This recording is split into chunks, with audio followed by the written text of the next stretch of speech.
ಸರ್ವಸ್ವರೂಪೇ ಸರ್ವೇಶಿ ಸರ್ವಶಕ್ತಿ ಸಮನ್ವಿತೆ ಬಹಿಭ್ಯಸ್ತ್ರಾಹಿ no ದೇವಿ ದುರ್ಗೇ ದೇವಿ ನಮಸ್ತತೆ ನಮಶ್ಚಂಡಿಕಾಹಿ ಶ್ರೀ ಗುರುಭ್ಯೋ ನಮಃ.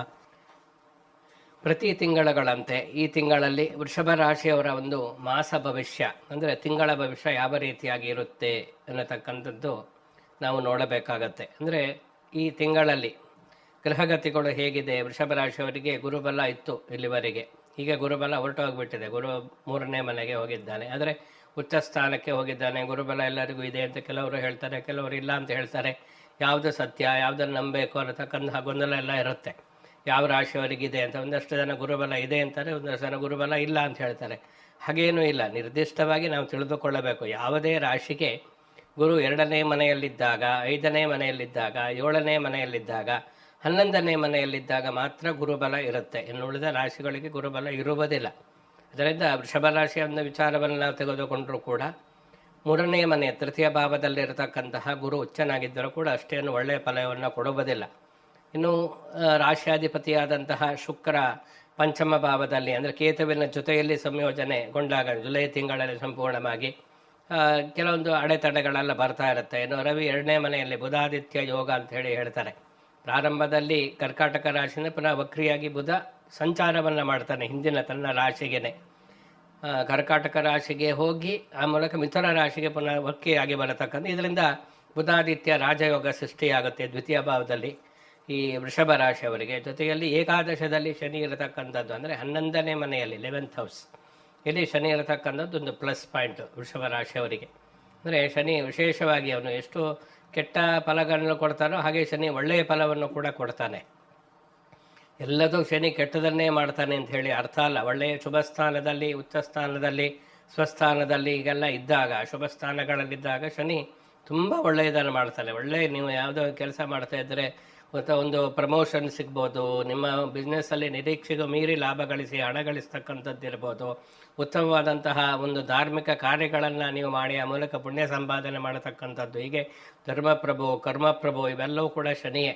ಜೊತೆಯಲ್ಲಿ ನಾವು ಅವ್ನು ಕೆಟ್ಟದಾಗಿದ್ದಾಗ ನಿಮಗೆ ಆ ರೀತಿಯಾಗಿ ಕೆಟ್ಟ ಅನುಭವಗಳನ್ನು, ಜೀವನ ಅಂದರೆ ಏನು ಅನ್ನತಕ್ಕಂತಹ ಒಂದು ಜೀವನದ ಸಾರವನ್ನು ನಮಗೆ ಅನುಭವಕ್ಕೆ ತರತಕ್ಕಂಥವನು, ಕಷ್ಟ ಕಾರ್ಪಣ್ಯಗಳನ್ನು ಕೊಡತಕ್ಕಂಥವನು ಹೌದು.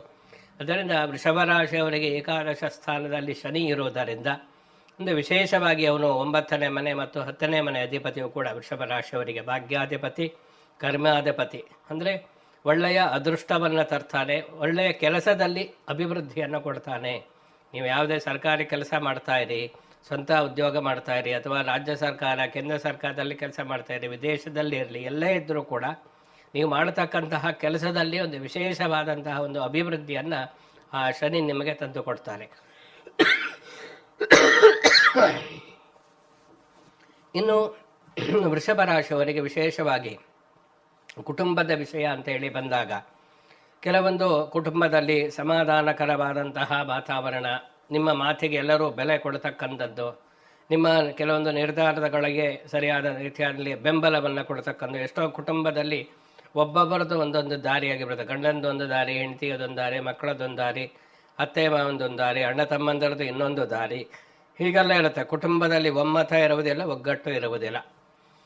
ಆದರೆ ವೃಷಭ ರಾಶಿಯವರಿಗೆ ಕುಟುಂಬದಲ್ಲಿ ಒಂದು ವಿಶೇಷವಾದಂತಹ ಒಂದು ರವಿ ಮತ್ತು ಬುಧನ ಒಂದು ಸಂಯೋಜನೆ ಆ ಭಾವದಲ್ಲಿ ಇರುವುದರಿಂದ ವಿಶೇಷವಾಗಿ ನೀವು ಅಂದುಕೊಂಡಂತಹ ಎಲ್ಲ ಕೆಲಸಗಳು ಕೌಟುಂಬಿಕವಾಗಿ ನಡೆಯುತ್ತೆ. ಆಸ್ತಿ ವಿಚಾರಗಳಿದ್ದರೆ ಅದು ಇತ್ಯರ್ಥ ಆಗುತ್ತೆ. ಏನಾದರೂ ಗೊಂದಲಗಳಿದ್ದರೆ ಆ ಗೊಂದಲ ಪರಿಹಾರ ಆಗತಕ್ಕಂಥದ್ದು, ಅಸಮಾಧಾನ ಇದ್ದರೆ ಅಸಮಾಧಾನ ಬಗೆಹರಿತಕ್ಕಂಥದ್ದು, ಅದು ದಾಂಪತ್ಯ ಜೀವನದಲ್ಲಿ, ಕುಟುಂಬದಲ್ಲಿ ಇರ್ಬೋದು, ಏನೇ ಇರ್ಬೋದು, ಅದೆಲ್ಲವೂ ಕೂಡ ಒಂದು ಉತ್ತಮವಾದಂತಹ ಬೆಳವಣಿಗೆಗಳು ಉಂಟಾಗತಕ್ಕಂಥದ್ದು. ಕುಟುಂಬದಲ್ಲಿ ಶುಭ ಕಾರ್ಯಗಳು, ಸಂಭ್ರಮದ ಒಂದು ವಾತಾವರಣ ಇರತಕ್ಕಂಥದ್ದು ಇವೆಲ್ಲವೂ ಕೂಡ ವೃಷಭ ರಾಶಿಯವರಿಗೆ ಉಂಟಾಗುತ್ತೆ. ಸಹೋದರರೊಂದಿಗೆ ವಿಶೇಷವಾದಂತಹ ಬಾಂಧವ್ಯ ವೃದ್ಧಿ ಆಗತಕ್ಕಂತಹ ಲಕ್ಷಣಗಳು ಕೂಡ ಪ್ರಮುಖವಾಗಿ ಕಂಡು ಬರ್ತಾ ಇದೆ. ಸಹೋದರಿ ಯಾವುದೇ ಒಂದು ಮನಸ್ತಾಪ ಇದ್ದರೆ ಅದೆಲ್ಲವೂ ಕೂಡ ಇತ್ಯರ್ಥ ಆಗುತ್ತೆ. ರಾಶ್ಯಾಧಿಪತಿ 4ಥ ಭಾವದಲ್ಲಿ ಕೇತುವಿನ ಜೊತೆಯಲ್ಲಿ ಇರುವುದರಿಂದ ಕೆಲವೊಂದು ವಿಘ್ನಗಳು, ಅಂದರೆ ಮನೆಯನ್ನು ಕಟ್ತಾ ಇದ್ದರೆ ಅದರ ಮನೆ ಕಟ್ಟಬೇಕಾದ್ರೆ ಅರ್ಧದಲ್ಲಿ ನಿಲ್ಬೋದು, ಏನಾದರೂ ವಿಘ್ನಗಳು ಬಂದು ನಿಂತು ಹೋಗ್ಬೋದು. ವಾಣಿಜ್ಯ ಸಂಕೀರ್ಣಗಳಿರ್ಬೋದು, ಕಟ್ಟಡಗಳಿರ್ಬೋದು, ಅಪಾರ್ಟ್ಮೆಂಟ್ ಇರ್ಬೋದು, ಅಥವಾ ಭೂಮಿಯನ್ನು ಡೆವಲಪ್ ಮಾಡತಕ್ಕಂಥದ್ದು ಇರ್ಬೋದು. ಯಾವುದೇ ಆದರೂ ಕೂಡ ಭೂ ಸಂಬಂಧಿತವಾದಂತಹ ವ್ಯವಹಾರಗಳಲ್ಲಿ ಕೆಲವೊಂದು ಅಡೆತಡೆಗಳು ಬಂದು ಆ ಮೂಲಕ ಅರ್ಧದಲ್ಲಿ ನಿರ್ತಕ್ಕಂತಹ ಸಾಧ್ಯತೆಗಳು ಕೂಡ ಪ್ರಮುಖವಾಗಿ ಕಂಡು ಬರ್ತಾ ಇದೆ. ಆದ್ದರಿಂದ ಮನೆಯನ್ನು ಕಟ್ಟಬೇಕು ಅಂತ ಅಂದುಕೊಂಡಿದ್ರೆ ಒಳ್ಳೆಯ ಸಮಯವನ್ನು, ಯಾಕಂದರೆ ನಿಮ್ಮ ಜಾತಕವು ಚೆನ್ನಾಗಿರಬೇಕು, ಅದನ್ನು ಪರಿಶೀಲನೆ ಮಾಡಬೇಕಾಗುತ್ತೆ. ಇಲ್ಲಿ ಕೆಲವೊಂದು ಈ ರೀತಿ ದೋಷಗಳನ್ನು ನಾವು ಹೇಳಿದಾಗ ಜಾತಕದಲ್ಲಿ ಚೆನ್ನಾಗಿದ್ದಾಗ, ಅಂದರೆ ಒಳ್ಳೆಯ ಯೋಗಕಾರಕವಾದಂತಹ ದಶಾಭುಕ್ತಿ ನಡೀತಾ ಇದ್ದರೆ, ಗ್ರಹಸ್ಥಿತಿಗಳು ಮೂಲ ಜಾತಕದಲ್ಲಿ ಚೆನ್ನಾಗಿ ಇದ್ದರೆ ಒಳ್ಳೆಯ ಫಲವನ್ನು ಕೊಡುತ್ತೆ. ಸರಿಯಾಗಿ ಪ್ಲಾನ್ ಮಾಡ್ಕೋಬೋದು ನಾವು. ಆದರೆ ಈ ಗೋಚಾರದ ಫಲಗಳು ಈ ರೀತಿಯಾಗಿರುತ್ತೆ ಅಂತ ಹೇಳಿ ನಾವು ಹೇಳ್ತಕ್ಕಂಥದ್ದು. ಆದ್ದರಿಂದ ಎಲ್ಲದಕ್ಕೂ ಮೂಲ ಜಾತಕವನ್ನು ಪರಿಶೀಲನೆ ಮಾಡತಕ್ಕಂಥದ್ದು ಇದು ಪ್ರಮುಖವಾಗಿ ಎಲ್ಲರೂ ಗಮನಿಸಬೇಕಾದಂತಹ ಅಂಶ. ಅದರಿಂದ ಈ ಭೂ ಸಂಬಂಧಿತವಾದಂತಹ ಯಾವುದೇ ವ್ಯವಹಾರ ಇದ್ದರೆ ಸ್ವಲ್ಪ ಮುಂದಕ್ಕೆ ಹಾಕತಕ್ಕಂಥದ್ದು ಒಳ್ಳೆಯದು. ಜೊತೆಯಲ್ಲಿ ಯಾವುದೇ ಒಂದು ವ್ಯವಹಾರ ಇನ್ನಿತರ ಕೇವಲ ರಿಯಲ್ ಎಸ್ಟೇಟ್ ಒಂದೇ ಅಲ್ಲ, ಹೋಟೆಲ್ ಇರ್ಬೋದು, ಬಾರ್ ರೆಸ್ಟೋರೆಂಟ್ ಮಾಡ್ತಕ್ಕಂಥವ್ರು ಇರ್ಬೋದು, ಸಿನಿಮಾ ಕ್ಷೇತ್ರದಲ್ಲಿ ಇರ್ತಕ್ಕಂಥವ್ರು, ಇನ್ನೂ ವಿವಿಧ ಕ್ಷೇತ್ರ, ಮಾಧ್ಯಮ ಕ್ಷೇತ್ರ ಅಥವಾ ಛಾಯಾಗ್ರಾಹಕರು ಇರ್ಬೋದು, ಅಥವಾ ಕೆಲವೊಂದು ಕಾರ್ಖಾನೆಗಳಲ್ಲಿ ಕೆಲಸ ಮಾಡತಕ್ಕಂಥವ್ರು, ಚಿನ್ನ ಬೆಳ್ಳಿ ಕೆಲಸ ಅಥವಾ ಹೋಟೆಲ್ ವ್ಯವಹಾರ ಇರ್ಬೋದು, ಯಾವುದೇ ಆದರೂ ಕೂಡ ಮಾಡತಕ್ಕಂತಹ ಒಂದು ವ್ಯಾಪಾರದಲ್ಲಿ ಒಂದು ವಿಶೇಷವಾದಂತಹ 11ನೇ ಮನೆಯಲ್ಲಿರ್ತಕ್ಕಂತಹ ಶನಿ ನಿಮಗೆ ಕೆಲವೊಂದು ಅಭಿವೃದ್ಧಿಯನ್ನು ಕೊಡ್ತಾನೆ. ಅದರಿಂದ ಈ ಸಮಯದಲ್ಲಿ ಹೊಸದಾಗಿ ಏನೋ ಪ್ರಾರಂಭ ಮಾಡದೇ ಇದ್ದರೂ ಕೂಡ ಮಾಡತಕ್ಕಂತಹ ವ್ಯವಹಾರದಲ್ಲಿ ನಾವು ಶ್ರದ್ಧೆಯಿಂದ ವ್ಯವಹಾರವನ್ನು ಮಾಡಿದರೆ, ಪರಿಶ್ರಮವನ್ನು ಹಾಕಿದ್ದಾರೆ, ಅಂದರೆ ಎಫರ್ಟ್ ಹಾಕಿದರೆ ಸಂಪೂರ್ಣ ಫಲ ಸಿಗತಕ್ಕಂತಹದ್ದು ಒಂದು ವಿಶೇಷವಾಗಿ ಶನಿಯಿಂದ ಅನುಗ್ರಹ ಆಗುತ್ತೆ ಅಂತಲೇ ಹೇಳ್ಬೋದು. ಶನಿಯಿಂದಲೇ ವೃಷಭ ರಾಶಿಯವರಿಗೆ ಒಳ್ಳೆಯದಾಗತಕ್ಕಂಥ ಈ ತಿಂಗಳಲ್ಲಿ ಎಷ್ಟೋ ಒಳ್ಳೆಯ ಅಂಶಗಳು ಶನಿಯಿಂದ ಉಂಟಾಗತಕ್ಕಂಥದ್ದು ನಾವಿಲ್ಲಿ ನೋಡ್ತೀವಿ ಪ್ರಮುಖವಾಗಿ.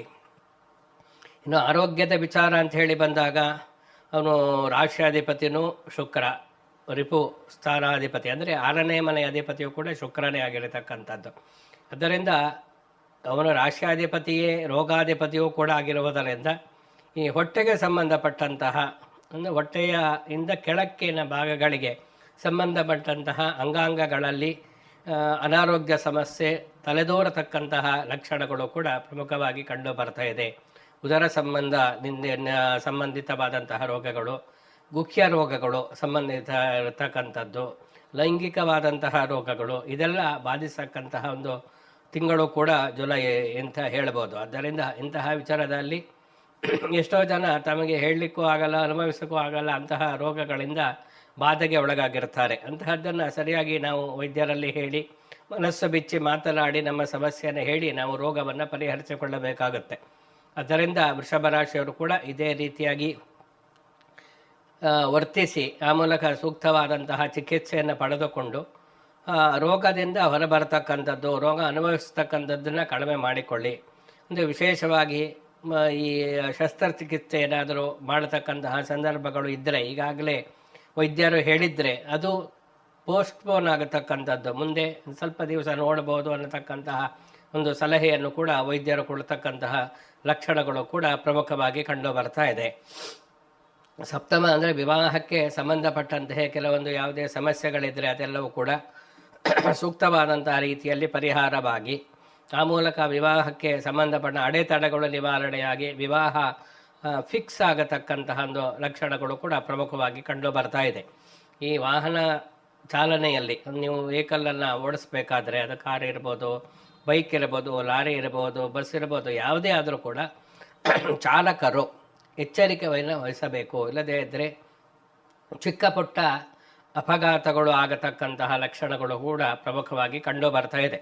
ಭಾಗ್ಯಾಧಿಪತಿ ಚೆನ್ನಾಗಿ ಇದ್ದರೆ, ಅಂದರೆ ಭಾಗ್ಯಾಧಿಪತಿ ಏಕಾದಶ ಸ್ಥಾನದಲ್ಲಿ, ಅಂದರೆ 9ನೇ ಮನೆಯ ಅಧಿಪತಿ 11ನೇ ಮನೆಯಲ್ಲಿ ಇರುವುದರಿಂದ ನಿಮಗೂ ಎಷ್ಟು ಅನಿರೀಕ್ಷಿತವಾದಂತಹ ಒಂದು ಅಭಿವೃದ್ಧಿ ಜೀವನದಲ್ಲಿ ಈ ತಿಂಗಳು ಆಗುತ್ತೆ.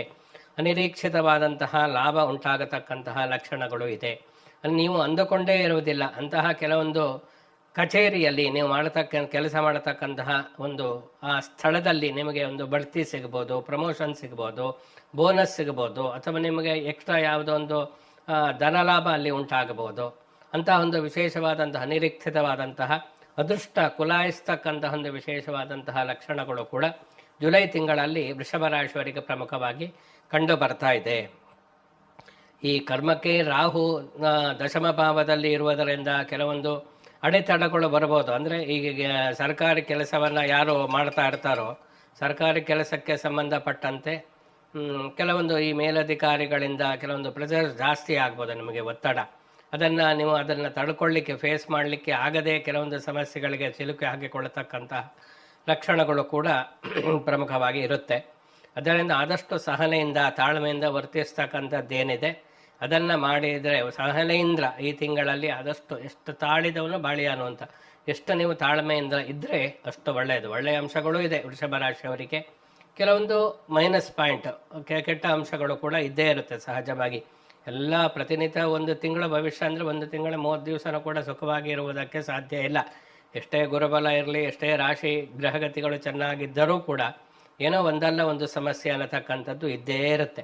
ಆದ್ದರಿಂದ ಅಂತಹ ಸಮಸ್ಯೆಗಳು ಏನು, ಅಂಥ ಸಮಸ್ಯೆಗೆ ಏನು ನಾವು ಮಾಡ್ಕೋಬೇಕು, ನಾವು ಯಾವ ದಾರಿಯಲ್ಲಿ ಹೋಗಬೇಕು, ಯಾವ ದಾರಿಯಲ್ಲಿ ಹೋದರೆ ಒಳ್ಳೆಯದು, ಯಾವ ದಾರಿಯಲ್ಲಿ ಹೋದರೆ ಆಪತ್ತುಗಳು ಬರುತ್ತೆ ಅಂತ ತಿಳಿಸ್ತಕ್ಕಂತಹ ಉದ್ದೇಶವೇ ನಾವು ಈ ಮಾಸ ಭವಿಷ್ಯವನ್ನೇ ಹೇಳ್ತಕ್ಕಂಥದ್ದು. ಅದರಿಂದ ಪ್ರತಿಯೊಂದು ಕ್ಷೇತ್ರದಲ್ಲಿಯೂ ಕೂಡ ಅದಕ್ಕೆ ಸಂಬಂಧಪಟ್ಟಂತೆ ನಾವು ಎಚ್ಚರಿಕೆಯ ಹೆಜ್ಜೆಯನ್ನು ಇಟ್ಟರೆ ಪ್ರಗತಿಯನ್ನು ಸಾಧಿಸಲು ಸಾಧ್ಯ. ವಿದ್ಯಾರ್ಥಿಗಳು ಕೂಡ ವಿಶೇಷವಾದಂತಹ ಪ್ರಯತ್ನವನ್ನು ಹಾಕಿ, ಶನಿಯ ದೃಷ್ಟಿ ಇದೆ ವಿದ್ಯಾಸ್ಥಾನದ ಮೇಲೆ, ಆದರೂ ಕೂಡ ಯಶಸ್ಸು ಸಿಕ್ಕಿಯೇ ಸಿಗುತ್ತೆ. ನಿರಾಶರಾಗತಕ್ಕಂತಹ ಅಗತ್ಯ ಇಲ್ಲ. ಜೊತೆಯಲ್ಲಿ ದೇವಿಯ ಒಂದು ಆರಾಧನೆ, ಲಕ್ಷ್ಮಿಯ ಒಂದು ವಿಶೇಷವಾದಂತಹ ಉಪಾಸನೆ, ಸ್ತೋತ್ರಗಳನ್ನು ಹೇಳ್ತಕ್ಕಂಥದ್ದು, ಲಕ್ಷ್ಮೀ ದೇವಸ್ಥಾನದಲ್ಲಿ ಅರ್ಚನೆಯನ್ನು ಮಾಡತಕ್ಕಂಥದ್ದು, ದೇವಿಯ ಒಂದು ಸ್ತೋತ್ರ ಪಠನೆ, ಪೂಜೆ, ಅರ್ಚನೆ ಇವುಗಳನ್ನೆಲ್ಲ ಮಾಡತಕ್ಕಂಥದ್ದು ವೃಷಭ ರಾಶಿಯವರಿಗೆ ಇನ್ನೂ ಕೂಡ ಒಳ್ಳೆಯ ಮತ್ತು ಉತ್ತಮವಾದಂತಹ ಉತ್ಕೃಷ್ಟವಾದಂತಹ ಫಲವನ್ನು ಕೊಡುತ್ತೆ. ನಾನು ಹೇಳಿರ್ತಕ್ಕಂತಹ ದೇವಿಯ ಆರಾಧನೆಯನ್ನು ನಿರಂತರವಾಗಿ ಮಾಡಿಕೊಂಡು ಬನ್ನಿ, ಎಲ್ಲದೂ ಒಳ್ಳೆಯದಾಗುತ್ತೆ. ಶುಭಮಸ್ತು. ಸಮಸ್ತ ಸನ್ಮಂಗಳಾನಿ ಭವಂತು.